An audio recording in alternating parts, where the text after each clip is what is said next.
Another tragedy that could be linked to head injuries. Ohio State football player Costa Kara George was found dead this week after a suicide, and he had complained of concussion symptoms and confusion. But one Chicago company is hoping to make diagnosing concussions simple enough that any parent can do it on the sidelines. Fox 32's Evan Fitzgerald has more. Crushing hits like this one happen every game, and it's no surprise many parents are afraid to let their kids out on the field. I would be concerned. I love my kids. I love contact sports. I love football. And I think the whole goal is to make sure that we can make the game safer. Kids are flying around at high speeds. They do hit their head. We want to make sure we're protecting the children in every which way, shape, or form. The CDC says more than 3 million athletes suffer concussions every year. And it's not just football. Soccer has one of the highest concussion rates of any women's sport. With a history of athletes underreporting their symptoms, diagnosing them can be a dicey proposition. I mean, I'm a hockey coach, not a neurologist, so it had to be easy and simple to use, but it also had to be effective. And a local Chicago company is hoping to do exactly that. The King Dievik test was originally designed to help screen for learning disabilities by tracking the movement of the eyes. Now it's proven to be a fast and effective way to diagnose a concussion on the sideline and get a player off the field before sustaining an even more serious injury. More than 50% of the brain pathways are responsible for controlling eye movements.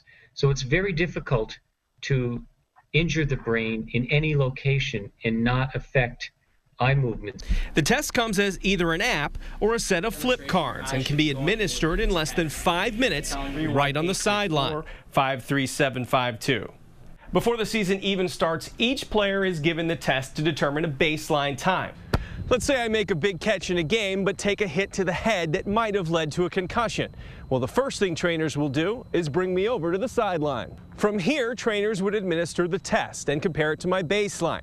If I either make more errors or if I'm slower reading the numbers, the test would determine whether I should be pulled out of play. Professional, collegiate, and youth programs around the country have begun to adopt the King Dievik test, including right here in the Chicago area. It's time manageable, it's easy to use, and it's, like I said, a sideline objectable test. But maybe the most unique part, it can be administered by anyone, even a volunteer with no medical background. Oh, absolutely. I have less concerns now. Most of my concerns were the unknown of just knowing some statistics, never really being around a hockey program, just watching Hawks games and college games when I was there.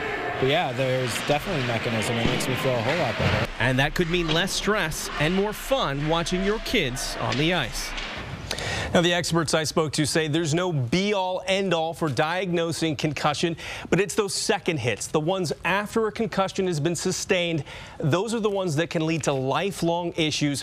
So for concerned parents and coaches, this could at least be a good first step. And there was a study that just came out a couple of months ago about how girls' concussions are often undiagnosed. They play soccer.